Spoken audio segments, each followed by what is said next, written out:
কল্পনা করুন এমন এক সাম্রাজ্যের কথা, যার সেনাবাহিনীতে শুধু মানুষ নয়, রয়েছে জিন, পশু পাখি আর প্রবল বাতাস।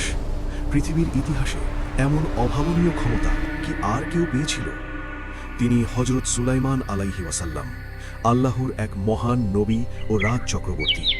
মহান আল্লাহ পুরো প্রকৃতিকেই তার অনুগত করে দিয়েছিলেন। পবিত্র কোরআনে আল্লাহ বলেন, আমি সুলাইমানের জন্য বাতাসকে অনুগত করে দিয়েছিলাম, যা তার আদেশে প্রবল বেগে প্রবাহিত হতো। তার ইশারায় শক্তিশালী জিনেরা সমুদ্রের তলদেশ থেকে মণিমুক্তা তুলে আনত, চোখের পলকে নির্মাণ করত বিশাল অট্টালিকা। আকাশের পাখিরা ছিল তার গুপ্তচর, এমনকি ক্ষুদ্র পিঁপড়ার ভাষাও তিনি বুঝতে পারতেন। একবার তার বিশাল বাহিনী এক উপত্যকা দিয়ে যাওয়ার সময় একটি পিঁপড়া তার সঙ্গীদের বলল, তোমরা গর্তে ঢুকে পড়ো, নয়তো সুলাইমান ও তার বাহিনী তোমাদের পিষে ফেলবে। সুলাইমান আলাইহি ওয়াসাল্লাম এই কথা শুনে মুচকি হাসলেন।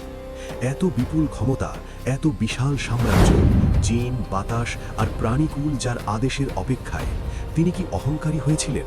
না, তিনি আল্লাহর ভয়ে সিজদায় লুটিয়ে পড়লেন, কেঁদে বললেন, হে আমার রব, আমাকে যে নিয়ামত দিয়েছেন তার শুকরিয়া আদায় করার তৌফিক আমাকে দিন।